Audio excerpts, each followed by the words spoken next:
पहली UI library maintain UI. ठीक है, UI mean user interface library.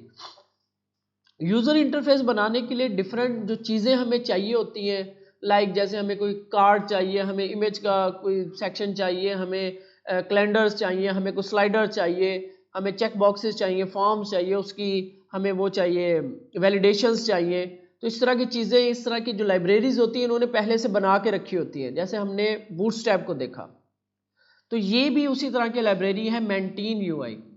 ठीक है, a fully featured react components library. Components, react के अंदर हर चीज तकरीबन कंपोनेंट है, तो ये कंपोनेंट्स लाइब्रेरी है।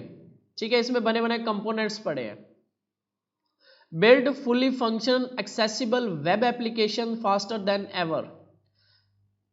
Maintain includes more than 100 customized component. Customized components यानी कि आप इनको अपनी जरूरत के हिसाब से चेंज भी कर सकते हो, यूज कर सकते हो। And 50 hooks to cover you in any situation. Hooks भी इसमें बने बनाए पड़े हैं। इनमें हुक्स भी हम देखेंगे एडवांस पे जब जाएंगे थोड़ा सा, तो हुक्स को कैसे यूज करते हैं।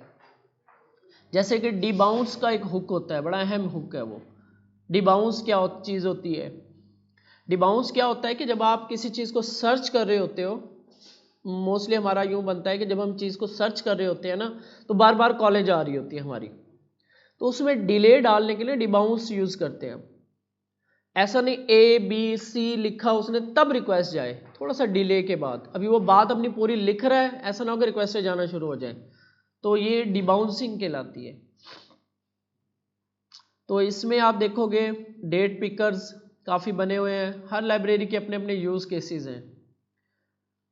नेविगेशंस, कुछ इस तरह की नेविगेशंस बनानी है आपने, पेजिनेट्स बनाने हैं, स्टेप्स वाले फॉर्म्स बनाने हैं आपने, कुछ ऐसी चीज़ें बनानी है। ड्रायर, याद है हमने उधर भी देखा था, मोडाल्स, तो चीज़ें इनके पास बनी हुई है। ये कंपोनेंट्स है जो इन्होंने इस तरह का आपने टाइमलाइन बनानी है, इनके पास बना हुआ पड़ा हुआ है सिस्टम। टेक्स्ट एडिटर अगर आपने ऐड करना है अपने पास, ये देखिए टेक्स्ट एडिटर जो होते हैं इनको भी हम यूज़ करेंगे। कैरोसेल्स आपने लगाने हैं, बने पड़े हैं इनके पास। ठीक है, तो इस तरह के कुछ इन्होंने इंट्रोडक्शन दिया हुआ। डार्क लाइट मोड अगर आपने रखना है अपनी साइट में, तो ये चीज़ भी इनके पास इंक्लूडेड है, थीम्स इन्होंने बनाई हुई हैं। कस्टमाइज कंपोनेंट्स, कंपोनेंट्स को आप कस्टमाइज भी कर सकते हो, आपने कलर्स यहाँ से चेंज किया, साइजिंग, ठीक है, हर चीज़ वो बता रहा है किस तरीके से कस्टमाइज करके आप इसकी वैल्यूज़ उठा सकते हो। ठीक है, तो इससे हम देखते हैं कि कैसे कस्टमाइज कर सकते हैं हम इसको। स्टाइल्स ओवरराइड, अगर आपने ओवरराइड करना है स्टाइल्स, तो उसका भी इन्होंने बताया हुआ है। यहाँ पे find element that you need to change in style API, ठीक है ना। तो इस तरीके से रूल, लेबल, थंबनेल, ट्रैक और इस चीज़ों को स्टाइल करने के लिए उन्होंने बताया हुआ तरीक़ेकार कि आप अपनी CSS में जाके इस तरीके से को चेंज कर सकते हो। देखते हैं इसको। अभी हम फ्लेक्सिबल थीमिंग, एक्सटेंड थीम्स भी इंक्लूड कर सकते हैं। तो एक्सप्लोर कंपोनेंट हुक्स लाइब्रेरी, तो यहाँ पे यूज़ एलिमेंट साइज, अगर आपने एलिमेंट का साइज लेना है, ये देख रहे हो नीचे आपको हाइट विड्थ मिल रही है, ये हुक है। ये डिबाउंस वैल्यू वाला हुक है, यूज़ आइडल वाला हुक है। तो ये देखना पड़ेगा कि यूज़ स्क्रीन, फुल स्क्रीन में अगर आपने जाना है ऐसे, तो कभी कभी आप देखोगे कि इस तरीके से साइट्स होती हैं, वो ऐसे फील हो रहा होता है जैसे सॉफ्टवेयर है डेस्कटॉप, तो एप्लीकेशंस होती हैं फुल स्क्रीन पे पड़ी होती हैं ऐसे। तो यूज़ मूव, अगर आपने इस तरीके से मूवमेंट डालनी है एलिमेंट्स के ऊपर, तो ये आप, इनके बाद हुक बना हुआ यूज़ फॉर्म के हुक है। अगर आपने चेक्स लगाने हैं, वैलिडेशंस करवानी है, तो उसके लिए भी इन्होंने यूज़ फॉर्म का हुक बनाया हुआ है। ठीक है, तो काफ़ी मुझे ये बड़ी बेहतर लगी है ये लाइब्रेरी ना, तो इसको हम यूज़ करना सीखते हैं कि कैसे करें। तो गेट स्टार्टेड पे चलते हैं हम। तो गेटिंग स्टार्टेड इंस्टॉल करना सीखते हैं। तो यहाँ पे इन्होंने डिफरेंट दिए हुए हैं, नेक्स्ट जेएस के अंदर कैसे करना है हमने, और वीट के अंदर कैसे करना है, तो टेम्पलेट्स कैसे यूज़ करने हैं, हम सारा कुछ इसको छोड़ के नॉर्मल आते हैं यहाँ पे हमारे पास,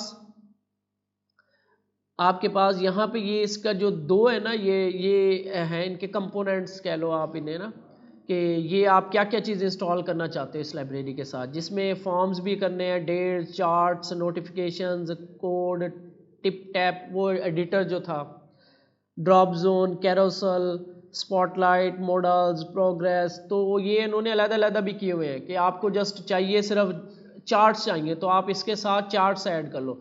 ये दो लाजमी है, कोर और हुक्स जो है ये लाजमी है। हाँ, हुक्स भी लाजमी होंगे, ठीक है ना। तो ये कोर, ये दो लाजमी है, बाकी ऑप्शनल है, आप अपने चाहो तो ऐड कर लो ताकि लाइब्रेरी का साइज जो है ना वो कम से कम रहे, ठीक है। तो अभी हम इसको छोड़ते हैं, तो फॉर्म्स डाल लेते हैं और कैरोसल है।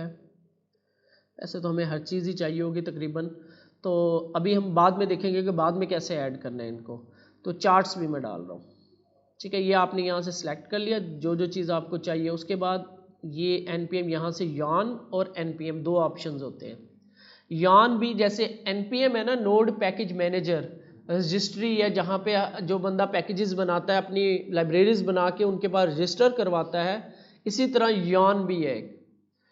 तो यार्न भी एक पैकेज मैनेजर ही है, लेकिन हम यूज़ कर रहे हैं अभी npm नोड पैकेज मैनेजर। तो आपने npm वाला ऑप्शन सेलेक्ट करना है और इस लाइन को हम यहाँ से लेकर यहाँ तक कॉपी कर लेंगे कमांड को।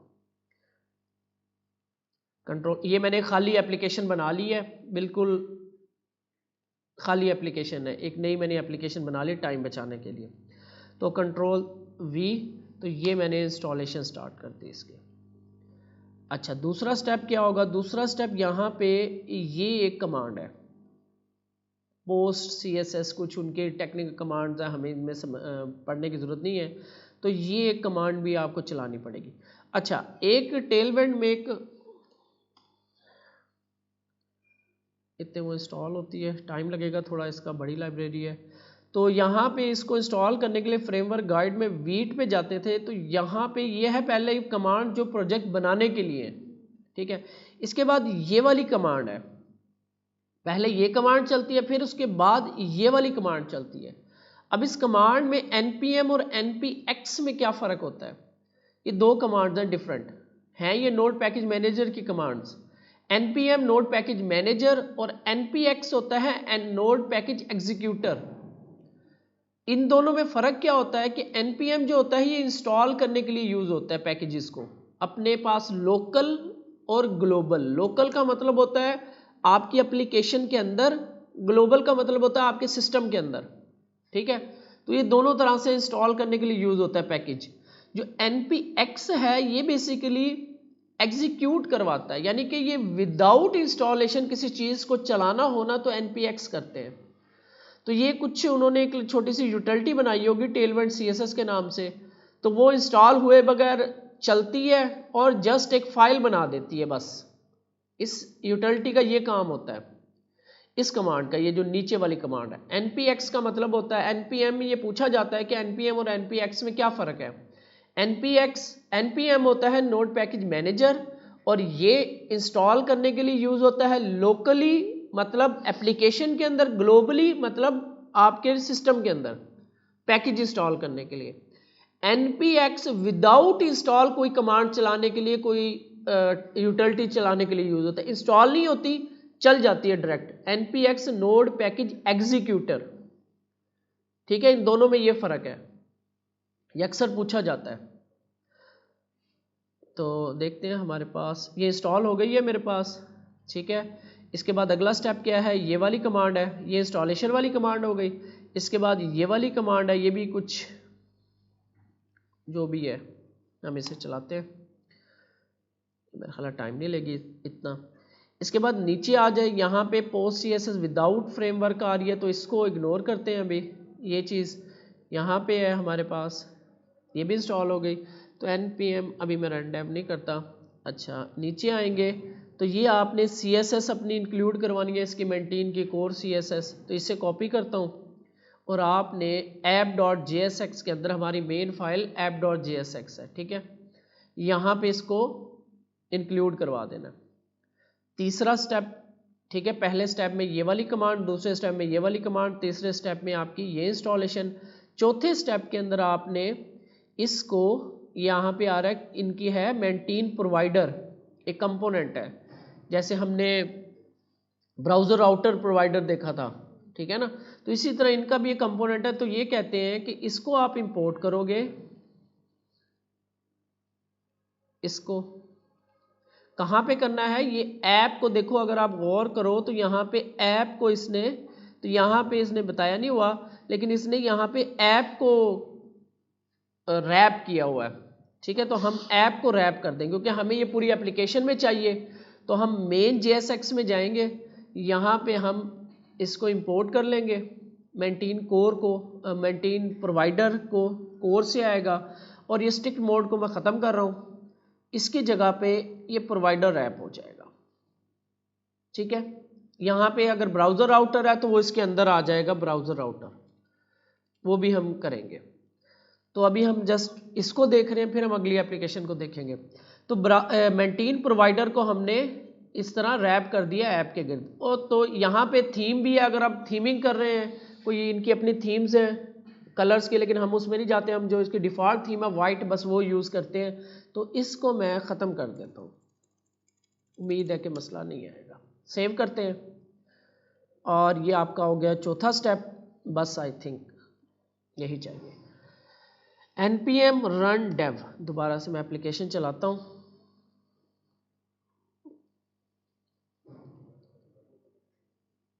तो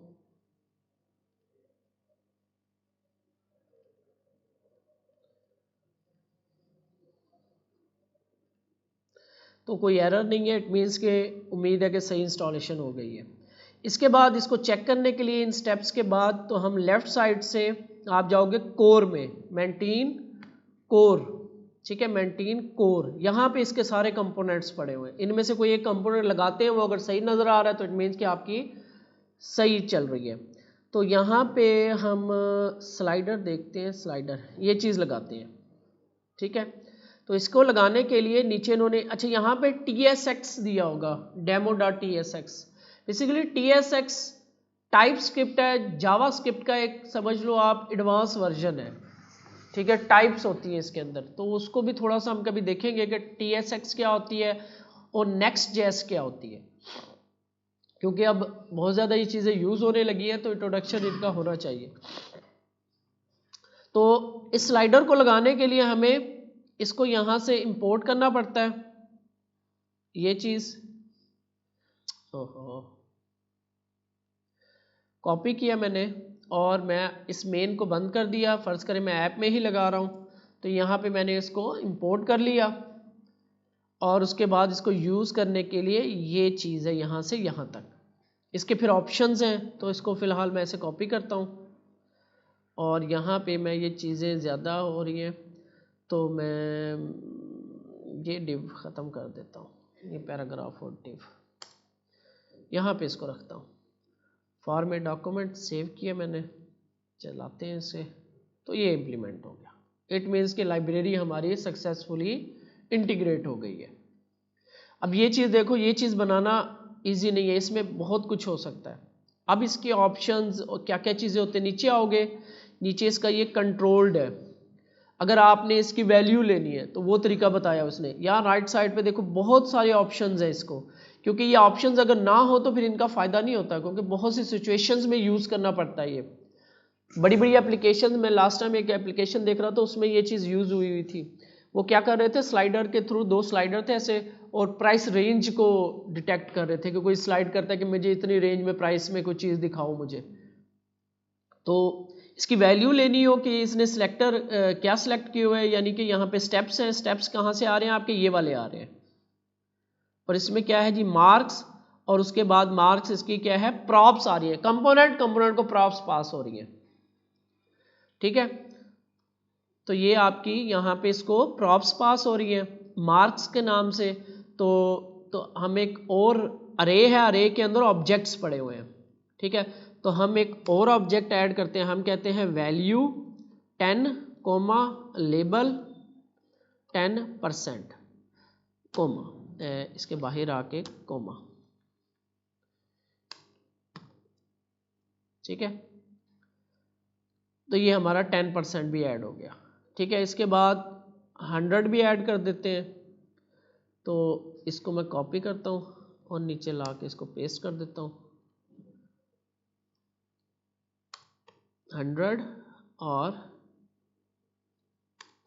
100%। ये है लेबल और ये है वैल्यू जो इसके पीछे आएगी। असल चीज़ ये चीज़ होती है वैल्यू, ये लेबलिंग है। ये हम परसेंटेज को ख़त्म करके हम यहाँ पे डॉलर साइन लगा दें कि हम कोई प्राइसिंग का काम कर रहे हैं, $10 की, $20 की, $50 की, कुछ रेंज बनाना चाह रहे हो। ये जब हम डेटाबेसिस बैकएंड स्टार्ट करेंगे छुट्टियों के बाद तो फिर आपको समझ आएंगी चीज़ें। ये डॉलर्स आ गए। अब इसकी वैल्यू लेनी हो स्लाइड करके, कहीं पे इसने रोका तो इसकी वैल्यू क्या थी, कहाँ तक स्लाइड किया इसने, वो लेने के लिए वो नीचे बता रहा है ये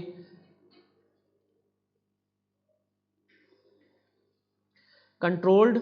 ठीक है, यहाँ पे वो कह रहा है कि कंट्रोल्ड अगर बनाने हैं तो आपको क्या करना पड़ेगा, एक स्टेट लेनी पड़ेगी। ठीक है, चलें जी हम एक स्टेट ले लेते हैं, वैल्यू के नाम से कोई भी नाम दे सकते हैं इधर। तो उसको इनिशियल आपको वैल्यू दे रहा है वो, तो हमारे पास 40 नहीं है, हम इसकी इनिशियल वैल्यू 50 रखते हैं यहाँ पे। ठीक है, और इस स्टेट को इस वैल्यू प्रॉप के थ्रू इसके साथ कनेक्ट कर देना है। उसका नाम भी वैल्यू ही है तो इससे कंफ्यूज नहीं होना। ये वाली वैल्यू एट्रीब्यूट है, प्रॉप है, और ये स्टेट है वैल्यू। ठीक है, ये वाली सेव किया तो ये अब आपको 50 के ऊपर इनिशियल सेटिंग हो गई। अब जब ये स्लाइड करे तो इसकी वैल्यू अच्छा हाँ ऑन चेंज, अब ये वैल्यू लगा दी तो ये यहाँ पे एक मेथड भी उसने कहा हुआ है कि ऑन चेंज का एक मेथड लगाना है, सेट वैल्यू, जो इसकी वैल्यू को सेट कर रहा है। तो ये भी उन्होंने खुद बताया हुआ है, हमें नहीं पता ये कैसे करना है यूज़। उन्होंने जैसे बताया होगा, जो जो चीज़ें उन्होंने ऑप्शंस दिए होंगे वही यूज़ कर सकते हैं हम। तो उसने कहा कि इस तरीके से ऑन चेंज का एक आपने क्या कहते हैं इसे इवेंट कॉल करना है और उसके अंदर आपने मेथड पास कर देना, और ये सेट वैल्यू का मेथड जस्ट पास कर दिया हमने। अब बिहाइंड द सीन वो खुद हैंडल कर रहा है। तो अब हम इसको ड्रैग करेंगे तो अब ये ड्रैग होगा। ठीक है, अब इसकी वैल्यू लेनी हो कि 64, वो जो ऊपर आ रही है 65, 60 ये जो भी है, तो वो आपकी इस वैल्यू के अंदर स्टोर हो रही है अब स्टेट के अंदर। इसको मैं यहाँ पे कहीं पे प्रिंट करा लेता हूँ, नीचे आके यहाँ पे कहीं पे मैं कहता हूँ जी H1 कर देते हैं, H1 स्लाइडर वैल्यू वेरिएबल है तो इसको करली ब्रेस में रखा मैंने, 68 ये वैल्यू मिल रही है हमें। ठीक है, स्लाइडर की ये एक कंपोनेंट हमने यूज़ कर लिया इसका। और भी ऑप्शंस हैं, रेंज स्लाइडर अगर आपने 2 देनी है तो वो कह रहा है कि अगर आपने रेंज लगानी है, रेंज स्लाइडर, तो आपको क्या इंपोर्ट करना पड़ेगा, रेंज। तो हम यहाँ पे स्लाइडर की जगह स्लाइडर को बल्कि ऐसा करते हैं कन्वर्ट एक और लगा देते हैं, HR यहाँ पे हम रेंज स्लाइडर ये मेंटेन कोर से इंपोर्ट हो रहा है। क्लिक करता हूँ तो ये ऊपर इसने इंपोर्ट कर दिया रेंज स्लाइडर को। इसको यूज़ कैसे करना है हमने, वो कह रहा है जी वही वैल्यू इसमें ऑन चेंज सेट वैल्यू। ठीक है, चलो यही दे देते हैं अभी के लिए, वैसे बननी नहीं है ये तो हमें ज़रा चेंज करना पड़ेगा। सेव करते हैं। अच्छा, और उसके बाद कह रहा है जी यहाँ पे आपको, अच्छा ये कुछ ना ऐसे ऐड किया हुआ है ये चीज़ें, ये अब ये क्योंकि ये टाइप स्क्रिप्ट का कोड है, अब ये जावा स्क्रिप्ट इन्होंने ख़त्म कर दी है, तो इस चीज़ से आपने कॉपी कोड आ रहा है, कोलैप्स कोड आ रहा है। अब इसको आपको बेसिकली ये टाइप्स होती है इसमें ना, तो ये इन्होंने टाइप स्क्रिप्ट जावा स्क्रिप्ट के सपोर्ट ही ख़त्म कर दिया I think. Type script basically Java script का ही एडवांस वर्जन कह लो, इसे हम कहते हैं super set of Java script. Java script के अंदर टाइप्स नहीं होती। ठीक है, टाइप्स मतलब जैसे अगर किसी ने C++ पढ़ी है तो उसमें C में C++ में टाइप्स होती है। वेरिएबल में हमें बताना पड़ता है कि इसमें हम इंटीजर स्टोर करवा रहे हैं, इसमें हम बूलियन स्टोर करवा रहे हैं। जावा स्क्रिप्ट में ऐसा नहीं है। तो इस तरह की चीज़ों को जावा स्क्रिप्ट में इंप्लीमेंट करने के लिए फिर टाइप स्क्रिप्ट का कंसेप्ट आया था, जो माइक्रोसॉफ्ट वालों ने बनाई है टाइप स्क्रिप्ट। तो इसको भी थोड़ा सा देखेंगे, टाइप स्क्रिप्ट lang.org। अब ये बहुत ज़्यादा इन होती जा रही है। ठीक है, टाइपस्क्रिप्ट ये माइक्रोसॉफ्ट की लैंग्वेज है, बेसिकली जावास्क्रिप्ट का इसे सुपरसेट कहते हैं। ऊपर आप समझ पढ़ रहे हो, TypeScript is JavaScript with syntax for types, यानी जावास्क्रिप्ट ही है लेकिन टाइप्स के साथ है, सिंटैक्स टाइप्स के साथ है। यानी इसमें आपको बताना पड़ेगा कि हम क्या टाइप यूज कर रहे हैं, ठीक है, इंटीजर यूज करें, अरे यूज करें, क्या वैल्यू होगी क्या नहीं होगी, टपल्स क्या होते हैं, काफी चीजें हैं इसके अंदर। तो इन्होंने इसी को यूज किया हुआ। यहाँ पे ये बता रहा है कि ये जो स्टेट होगी वो एक अरे होगी और अरे के अंदर 2 एलिमेंट्स होंगे और दोनों नंबर टाइप्स के होंगे, ये बताया जा रहा है इसमें। तो आप जो है इस तरह ऑनलाइन एडिटर से आप इसको कन्वर्ट कर लोगे, ये आपके पास जावास्क्रिप्ट है। तो अभी के लिए हम इस जावास्क्रिप्ट को यूज कर लेंगे। स्टेट में आते हैं, यहाँ पे एक नई बनाते हैं, ये वैल्यू है तो इसका नाम मैं दे देता हूँ रेंज, ठीक है, सेट रेंज। तो ये रेंज कर दी मैंने और इस रेंज को अब कनेक्ट कर देते हैं हम इसके साथ ही, वैल्यू की जगह हो जाएगा रेंज और सेट वैल्यू की जगह हो जाएगा सेट रेंज, ठीक है। अच्छा, और क्या है इसमें, 2 वैल्यूज़ हैं, रेंज के साथ कनेक्ट हो गई बस। आई थिंक इन्हें वैसे देना चाहिए था जावास्क्रिप्ट का भी वर्जन। तो ये 2 इस तरीके से रेंज डिटेक्टर आप कर सकते हो, देख रहे हो ऊपर, ठीक है, मिनिमम मैक्सिमम। और इसको व्यू करते हैं हम, इसको हम यहाँ पे रेंज को यहाँ पे प्रिंट करवा के देखते हैं कि इसमें क्या वैल्यू मिलती है हमें। H3 रेंज सेव, तो ये 25 और 79 मिल रही है, मिनिमम और मैक्सिमम मिल रही है, ये देखो 69। तो ये रेंज स्लाइडर है, ठीक है। इसी तरह नीचे अब इसकी ये चीज़ें सारी हमें पढ़नी पड़ेंगी, देखनी पड़ेंगी। डिफ़ॉल्ट अगर डिसेबल्ड करना है उसको तो इस तरीके से डिसेबल्ड की आप एट्रीब्यूट पास कर सकते हो इसे। इन्होंने जावास्क्रिप्ट का ऑप्शन ही ख़त्म कर रखा है। और ऑन चेंज एंड, ठीक है, तो यहाँ पे कुछ होगा, ये आपका ऑन चेंज एंड, जब वो चेंज करके छोड़ दे तो क्या हो, कॉल करने के लिए। कंट्रोल लेबल्स, तो यहाँ पे डिग्री सेंटीग्रेड है, कुछ है नो लेबल, फॉर्मेटेड लेबल्स, वो ऊपर वालों में लेबल्स दिखाना हो आपने तो उसका क्या तरीक़ेकार है वो इन्होंने बताया हुआ इधर, ठीक है। कस्टम ट्रांजिशन, ये देखो ट्रांजिशन आ रही है, लेबल की ट्रांजिशन आ रही है। मिन और मैक्स के अगर आपने लगाने हो, चेक्स के मिन और मैक्स वैल्यू क्या होनी चाहिए, मिनिमम इतनी हो, मिनिमम मैक्सिमम इतनी हो। तो ये अब इसको जो यूज़ केसेस बनाने होते हैं ये आपने बनाने होते हैं कि अब इसको हम कहाँ पे यूज़ कर सकते हैं, ये चीज़ कहाँ यूज़ हो सकती है हमारे केस में। तो अभी हम इतना ही बहुत एडवांस में नहीं जाते, यहाँ से फिर हम और देखते हैं। ये डिफरेंट आपके जैसे जावा बूटस्ट्रैप के अंदर कंपोनेंट था, ये भी वही चीज़ है। तो कंटेनर, फ्लैक्स, ग्रिड इसमें भी है, ठीक है। और कोई देखते हैं हम, चेक बॉक्स, चेक बॉक्स तो सिंपल है। चिप क्या है जी, चिप आपका ये है, क्लिक के ऊपर कोई चीज़ चेक हो रहा है, अनचेक हो रहा है, इस तरह की। कलर इनपुट, ये भी कलर पिकर, ठीक है। फील्ड सेट, स्लाइडर अभी देख लिया हमने। नेटिव सेलेक्ट, ये देखते हैं ये क्या चीज़ है जी, ये इस तरह की ड्रॉप डाउन बनानी हो आपने, ठीक है। और नंबर इनपुट ये तो बन जाएगी। पासवर्ड इनपुट, ये चीज़ इसमें लिख के जैसे हम शो हाइड वाला काम करते हैं, ये चीज़ बनी हुई है इनके पास। पिन इनपुट, अब ये भी बड़ा आ गया, पिन, इस तरीके से पिन इनपुट्स जो होती हैं ये इसलिए भी अहम है। ये देखो ना, मैं इसको रिफ्रेश करूँ, एक चीज़ और दिखाऊँ, ये बाकी चीज़ों से डिफरेंट होती है। देखो 5, 6, 7 इस तरीके से आपके पास 4 नंबर की पिन आती है, ठीक है। आप यहाँ से कॉपी करते हो, फर्स्ट में लिखते हो, पेस्ट करते हो, तो अपने आप सारों में चली जाती है। तो इसके पीछे लॉजिक लिखे हुए हैं, ऐसे नहीं जाती, तो वो बना के आपको दी हुई है। ये बनाना बड़ा टेक्निकल हो जाता है कभी कभी कि कॉपी आया उसको फिर करैक्टर को तोड़ के एक एक में डाल के अगले पे जाना, तो ये सारा लॉजिक लिखा हुआ है पीछे। तो पिन इनपुट बना हुआ है इनके पास। रेडियोज़, रेडियो भी बने हुए हैं, ठीक है, इस तरह कस्टम आइकन के साथ रेडियो है। अब ये चीज़ें आपको पता है कि ये कैसे काम करिए। हम कुछ और देख लेते हैं, रेटिंग, स्टार्स रेटिंग, ये देख लेते हैं चले। तो ये मैंने इंपोर्ट करना है इसको कोर्स से, रेटिंग देख लेते हैं।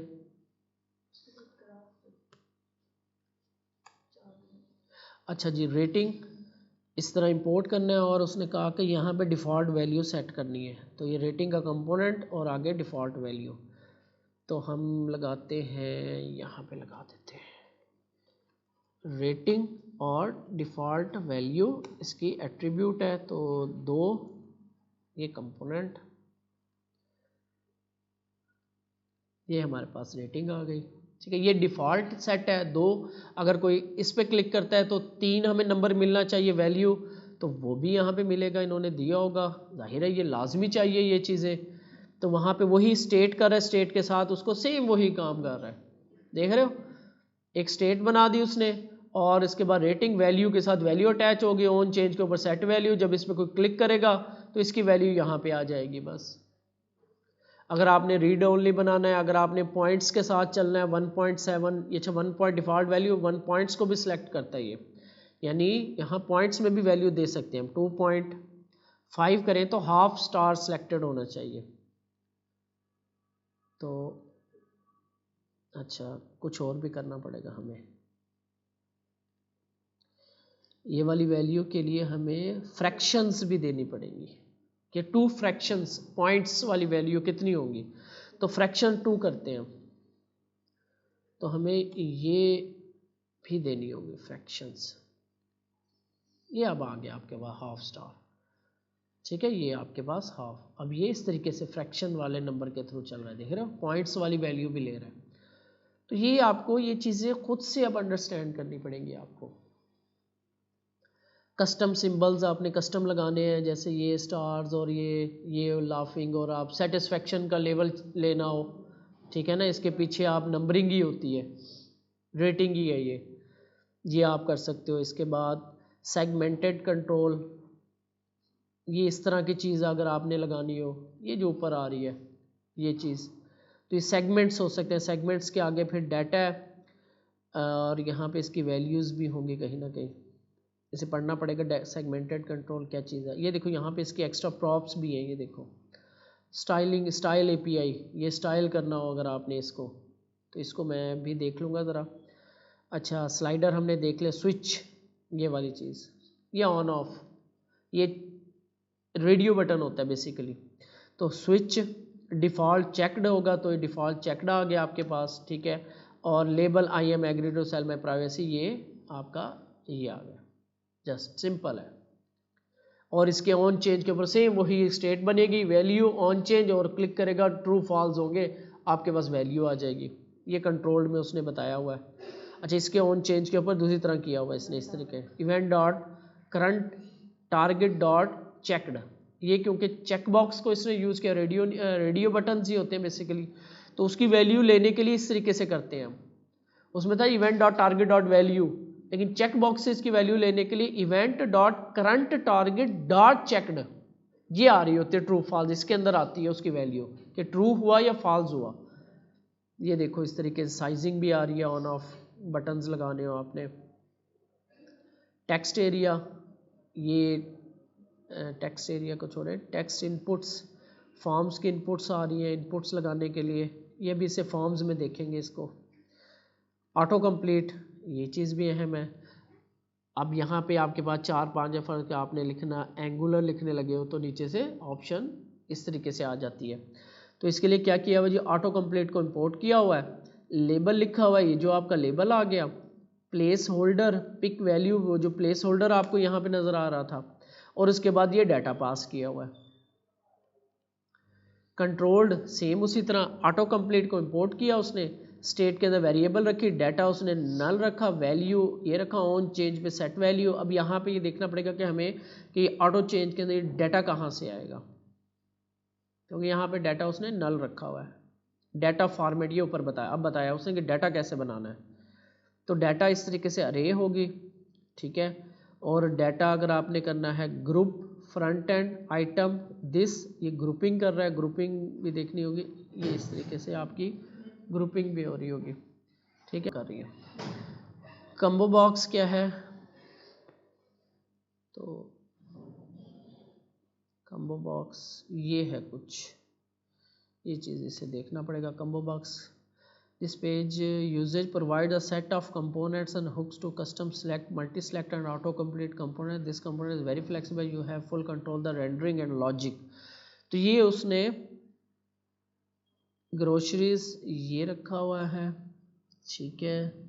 ये कम्बो बॉक्स इसको नाम दिया हुआ है, इसे देख लेंगे हम, कहीं पे यूज़ होगा तो इसे हम देख लेंगे। यूज़ कम्बो बॉक्स हुक है, यूज़ कम्बो बॉक्स ऑप्शंस हैं। चले मल्टी सेलेक्ट देखते हैं। तो ये यहाँ पे मल्टी सेलेक्ट इस तरीके से, ठीक है, ये इस तरह से मल्टी सेलेक्ट है। इससे आप, अब ये चीज़ें नॉर्मली बनाना मुश्किल होती हैं, सेम वही चीज़ होगी। मल्टी सेलेक्ट को इंपोर्ट किया हुआ है, multi select place holder data, ठीक है ना। कंट्रोल सेम उसी तरह। ये आपका आ रहा है, अब आपको स्टेट बनानी आती है, ये अरे पास की हुई है स्टेट के अंदर, वरना आप इस लाइन को उठा के आप इसको यहाँ से कॉपी करोगे तो ये नेट पे सर्च कर लेना, convert TypeScript to JavaScript, इसको आप कन्वर्ट करोगे तो ये जस्ट ये चीज़ है। स्टेट के अंदर वेरिएबल है, ये अरे की अरे रखी हुई है स्टेट के अंदर। तो ये उसको बताने का तरीक़ाकार है कि अरे आएगी लेकिन वो टाइप ऑफ स्ट्रिंग होनी चाहिए। ये आपका C++ अगर किसी ने पढ़ी है तो उसके अंदर ये चीज़ें होती हैं, ठीक है। और सर्चेबल, इसको बनाना हो सर्चेबल तो इट मीन्स कि हम इसमें सर्च भी कर सकते हैं। व्यू सर्च करके ला रहे हैं हम, ठीक है। ये कुछ मल्टी सेलेक्टर की तरह ही है। कंट्रोल्ड वैल्यूज़ है, नथिंग फाउंड, अगर ABC लिखा तो नथिंग फाउंड आ रहा है यहाँ पे, इस तरह आपने दिखाना हो तो ये बहुत कुछ होगा। ये ऑप्शंस देख लो कितने सारे ऑप्शंस हैं इसमें, तो बड़ी एडवांस किस्म की चीज़ें हैं इसमें, और ये ज़रूरत पड़ती हैं जब एक बना रहे होते हैं ना एप्लीकेशन, तब हमें ज़रूरत पड़ती है। तो पिल क्या चीज़ है, पिल क्या है जी, removable and non removable tags हैं ये इस तरह से टैग्स, ठीक है, ये नॉन रिमूवेबल है। अच्छा जी, सेलेक्ट आपकी वो ड्रॉप डाउन, ये जैसे हम ड्रॉप डाउन बनाते हैं वो चीज़ है, सेम उसी तरह का तरीक़ाकार है। और है हमारे पास एक्शन आइकन, ये क्या है जी, क्लिक करते हैं, फिलहाल कुछ नहीं हो रहा, क्लिक किया, ये कुछ इसको देखना पड़ेगा क्या परफॉर्म करते हैं। आइकन्स ही हैं, जस्ट बटन्स हैं, ठीक है, buttons download button, different kind के बटन्स, ठीक है। यहाँ पे साइजिंग, कलरिंग, ग्रेडियंट्स, डिसेबल्ड, जी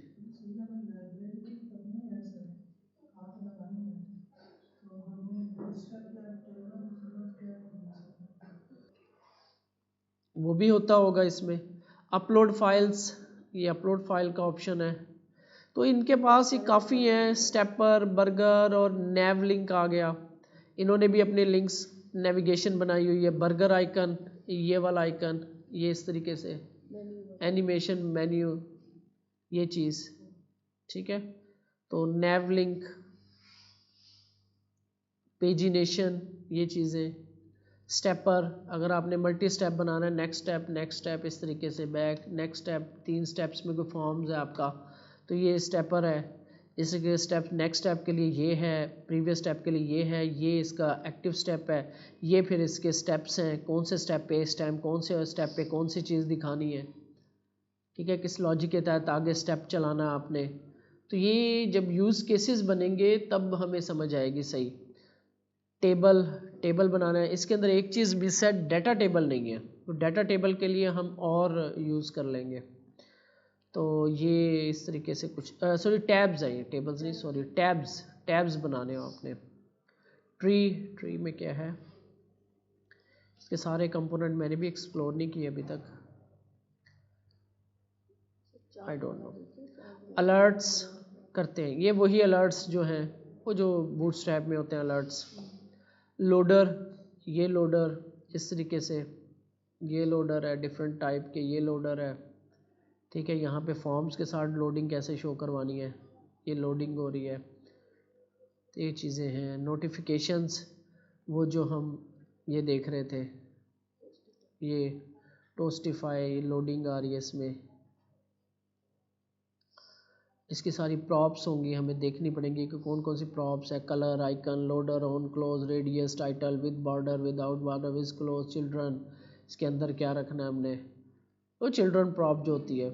प्रोग्रेस, इस तरीके से प्रोग्रेस शो करवानी हो, ये वाली different kind, set random number, इस तरह से।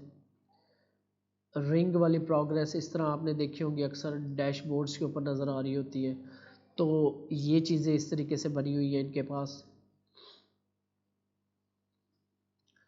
सेमी सर्कल्ड इस तरह भी आपने देखी होंगी।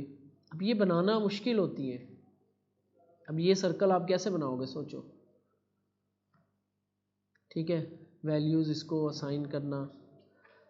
इसके बाद ड्रॉयर, वो जो राइट साइड से लेफ़्ट से इस तरीके से ओपन होती है चीज़ें।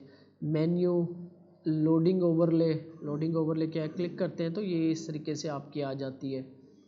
ये कैसे यूज़ करना है, अब इसको हम ऐसा ऐसा यूज़ करेंगे। अभी मेन्यू इस तरीके से, ड्रॉप डाउन, मोडाल आपको पता है, मोडाल्स ओपन करवाने के लिए।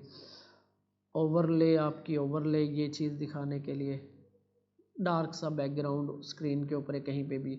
पॉप ओवर क्लिक करते हैं, नीचे ड्रॉप डाउन से कुछ खुल जाता है इस तरह से, अगर आपने कोई ऑप्शन दिखानी हो। टूल टिप्स, हुवर करते हैं ऊपर नज़र आते ही है ये चीज़, इसे टूल टिप कहते हैं। अकॉर्डियन आपको पता है, वो जो पहला पहला ही ऑप्शन है इसका। एवाटार्स, ये छोटे छोटे से एवाटार्स बनाने हो आपको, बना हुआ पड़ा हुआ इनके पास स्ट्रक्चर, स्टाइल, ये वो, ये चीज़ें बनी हुई पड़ी हैं। बैकग्राउंड इमेज, इसने बैकग्राउंड इमेज को क्यों अलग से दिया हुआ है, इसे देखना पड़ेगा क्या ख़ास है। बैज, छोटे छोटे सी बैजेस होते हैं ये वाले इस तरह। कार्ड्स, मशहूर हमारा कार्ड कंपोनेंट, ये चीज़ें, ये छोटे छोटे, ये क्या है जी, इस तरीके से कार्ड बना हुआ है, ये चीज़ दी हुई है, देख रहे हो।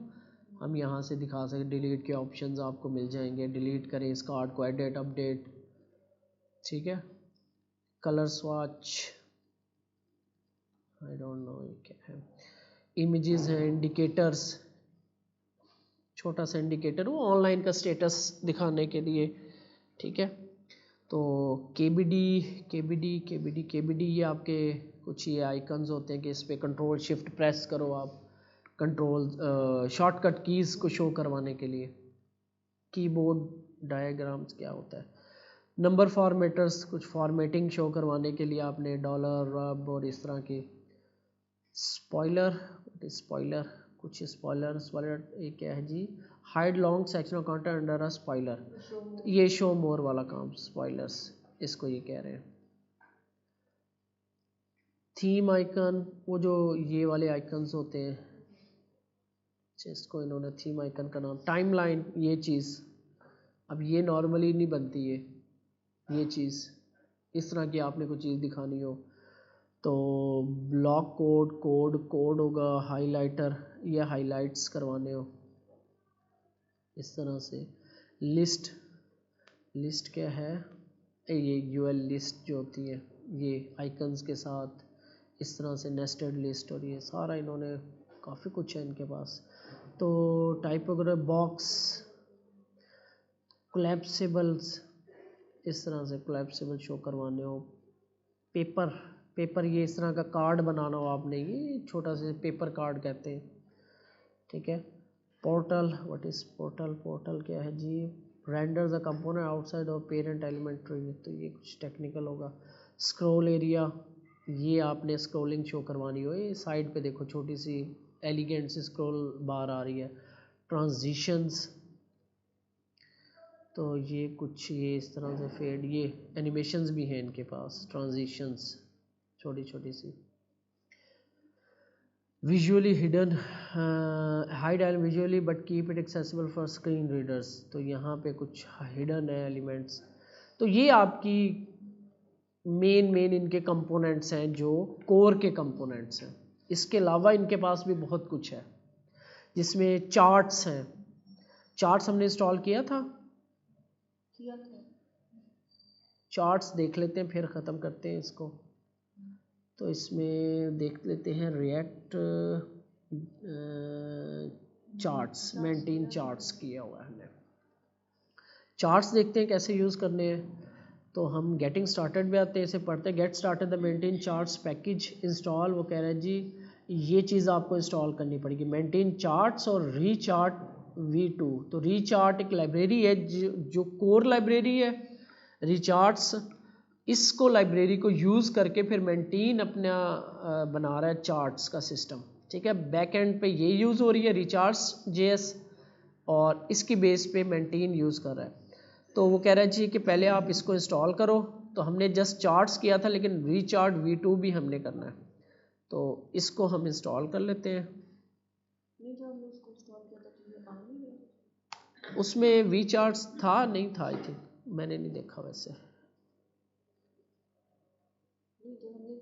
ये रीचार्ट्स ये था मेरा ख्याल, उसमें भी उस टाइम भी था, उस टाइम भी आ गया होगा।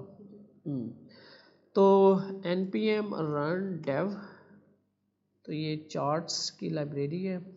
इसके बाद कह रहे हैं जिसकी CSS इंपोर्ट करनी है आपने। तो हम ऐप में ही काम कर रहे हैं अभी जस्ट लर्निंग के लिए, तो हम यहीं पे ही चार्ट्स की CSS भी इंपोर्ट कर लेते हैं।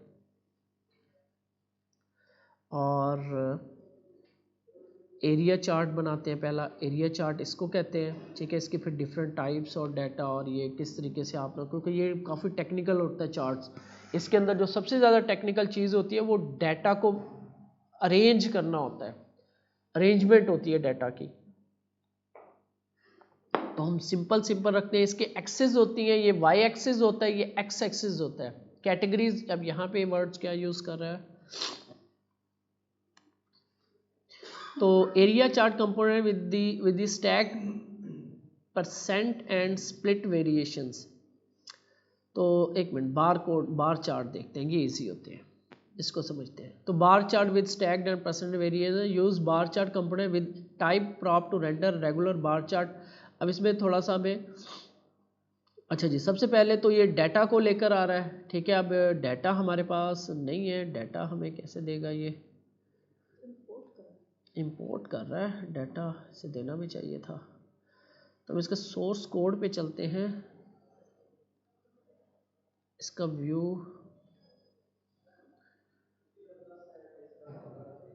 इसका ये सोर्स कोड है, ठीक है। और यहाँ पे कहीं पे डाटा भी होना चाहिए,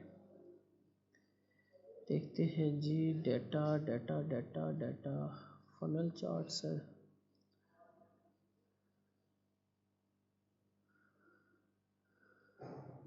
डाटा नहीं दे रहे, गलत बात है।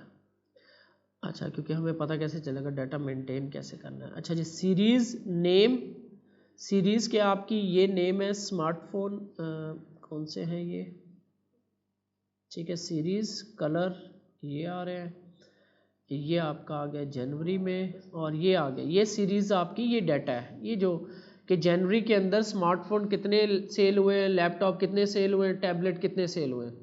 तो ये 3 कलर, स्मार्टफोन को कलर ये दिया हुआ है पर्पल, और ये इसको दिया हुआ है, मैंने काफ़ी मुश्किल सा यूज़ किया हुआ बार चार्ट, सिंपल सा नहीं है। चलो इसी को देख लेते हैं। तो यहाँ पे आपके पास नेम आ रहा है स्मार्टफोन, ये 3 सीरीज़ हैं, 3 सीरीज़ मतलब ये 3 रिकॉर्ड्स हैं।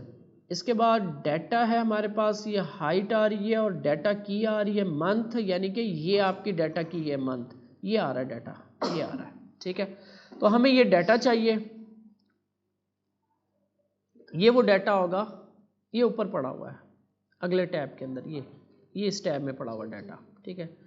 तो ये एक फ़ाइल के अंदर अलहदा रखा हुआ है, लेकिन हम इसको एक अरे में यहाँ पे इसको कॉन्स्ट कर लेते हैं। Const data is equal to this.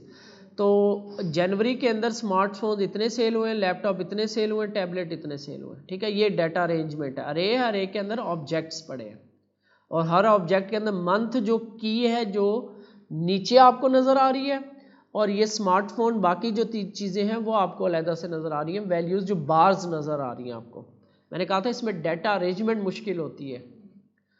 तो इसके बाद यहाँ पे आप आओगे तो यहाँ पे अब ये बार चार्ट को इंपोर्ट कर रहा है, ठीक है जी। बार चार्ट को हम इंपोर्ट करते हैं, मैं टॉप पे ही लगाता हूँ यहाँ पे ज़्यादा।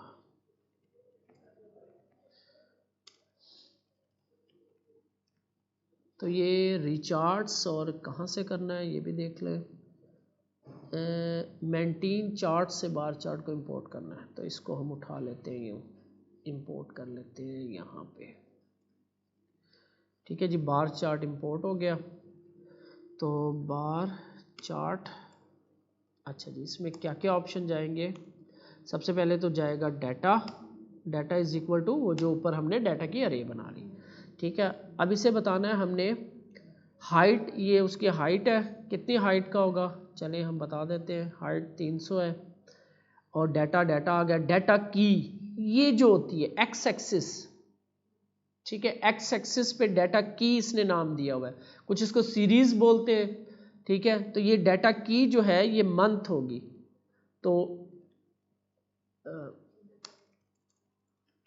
डाटा की is equal two month, month क्या है वो यहां से उठाएगा, ये वाला, ये डाटा की है। ठीक है, इसको उठाएगा और इसके बाद सीरीज अरे है,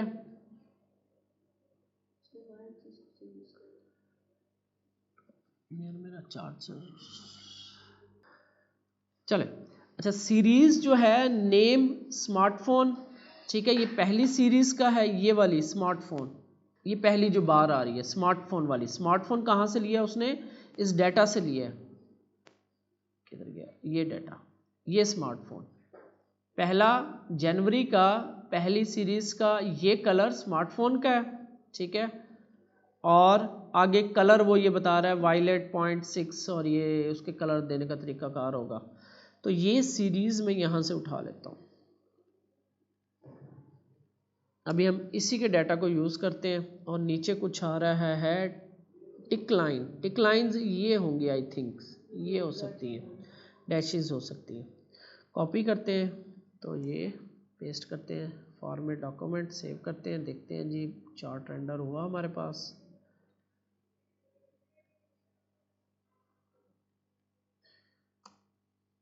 ये आ गया जी हमारे पास चार्ट। ठीक है, ये चार्ट है, हाइट इसकी विड्थ भी होगी उम्मीद है। तो आप इधर आओगे और यहाँ से प्रॉप पे जाओगे तो आपको ये सारी प्रॉप्स, यहाँ पे आपको सारी प्रॉप्स आ रही हैं कि क्या चीज़ें कर रही हैं। टिक क्या था वो, टिक लाइन, तो टिक लाइन यहाँ पे होगी प्रॉप, ये टिक लाइन वो बताता है कि नन हो सकती है इसकी value X Y, specify which axis should have tick line. ठीक है, तो टिक लाइन आपके आगे। इसके बाद दे रहा है डाटा, तो डाटा रिकॉर्डेड स्ट्रिंग, ठीक है, ये data use to display chart, data key string key of the data object for X axis value, वो की जो एक्स एक्सिस पे आपने दिखानी है। ठीक है, तो ये प्रॉप्स के अंदर आपको हर एक की थी, ये ऑप्शंस हर एक का था, क्योंकि ये जो चार्ट्स होते हैं ये काफ़ी टेक्निकल होते हैं। ठीक है, तो चार्ट्स के ऊपर क्योंकि मैंने काम किया हुआ इसलिए मुझे इसका अरेंजमेंट जो होती है ना वो बड़ी अहम होती है। तो ये अभी हम जस्ट इतना देखते हैं, एक चार्ट और देख लो, ये लाइन चार्ट आ गया आपके पास। सेम इसी तरीके से डाटा आपको अरेंज करना पड़ेगा। अब इसमें डाटा की अरेंजमेंट कुछ इस तरह से है। ठीक है, और पाई चार्ट ये वाले चार्ट्स होते हैं। अब इसमें जो डाटा की अरेंजमेंट है वो इस तरह से, नेम यूएसए, वैल्यू ये, कलर ये। ठीक है, ये डाटा की आप इसको अब यूज़ करके देखना खुद से, इन्हीं एग्जांपल्स को यूज़ करो। साइजिंग देखो यहाँ पे बता रहा है, वो साइज़ बड़ा छोटा करना हो आपने, क्या तरीक़ेकार है इसका। फनल चार्ट्स है, रडार चार्ट है, बबल चार्ट्स हैं, और एक और होता है डोनट चार्ट्स, ये मैंने यूज़ किए थे काफ़ी, डोनट चार्ट्स और बार चार्ट्स। ठीक है, ये लाइन चार्ट्स ये भी काफ़ी यूज़ होते हैं। इस तरीके से आपने चार्ट्स दिखाने हैं, वही डाटा की अरेंजमेंट करनी पड़ती है। डाटा जिस तरीके से इन्होंने कहा हुआ उसी तरह अरेंज करना होता है, उसी तरह वैल्यूज़ को यूज़ करना होता है, आपका चार्ट बन जाएगा। ये चीज़ आपने दिखानी है। कलर्स देखो, ये कलर्स, तो लाइब्रेरीज़ भी बहुत हैं चार्ट्स की, जैसे ये एक री चार्ट देखी थी, जैसे ये वाली एक चार्ट्स की है, ई चार्ट्स है, री चार्ट्स है, चार्ट जैसा है, एपेक्स चार्ट्स है, 5-7 लाइब्रेरीज है जो काफ़ी कॉमन है। तो इसके अंदर ही आ रही थी, री चार्ट लाइब्रेरी यूज़ कर रहे, तो मैंने कहा चलो इसी को ही हम देख लेते हैं। तो इस तरीके से ये चार्ट्स यूज़ होते हैं। इसके बाद इनके पास एक्सटेंशंस हैं कुछ, इसको भी देखेंगे। और कोर हमने देख लिया। फॉर्म्स आपको पता है, फॉर्म्स की फील्ड्स होंगी, उसमें वैलिडेशंस होंगी। और इसके अलावा डेट्स हैं, डेट्स का भी आपको पता है, डेट पिकर यहाँ पे कैलेंडर, ठीक है। और एक चीज़ और यूज़ होती है, एक चीज़ इसके अंदर मिस है, वो है डाटा टेबल्स। डाटा टेबल्स क्या होते हैं आपकी,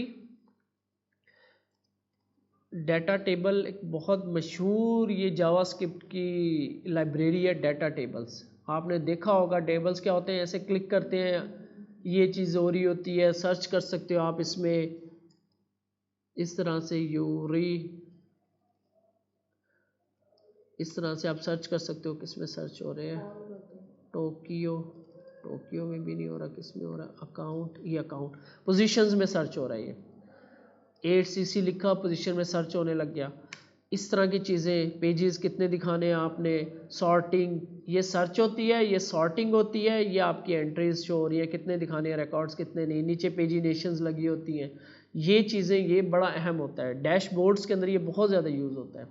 तो ये चीज़ इसके अंदर मिस है, ये डाटा टेबल नहीं है। लेकिन मैंने एक लाइब्रेरी देखी थी, वो अलग से मेंटेन डाटा टेबल, एक लाइब्रेरी अलग से बनी हुई है जो मेंटेन को ही यूज़ करके उन्होंने मेंटेन डाटा टेबल के नाम से बनाई हुई है। तो हम इसको यूज़ करेंगे, या फिर एक और मशहूर है रिएक्ट, जो लास्ट टाइम मैंने देखी थी, रिएक्ट डाटा टेबल, या इन दो को हम यूज़ कर लेंगे। ये मेंटेन को यूज़ करके बनाया हुआ डाटा टेबल, ये भी हम देख लेंगे, तो ये काफ़ी एडवांस होगा। और ये एक सेपरेट प्लगइन है डाटा टेबल का, रिएक्ट डाटा टेबल के नाम से। ये डाटा टेबल्स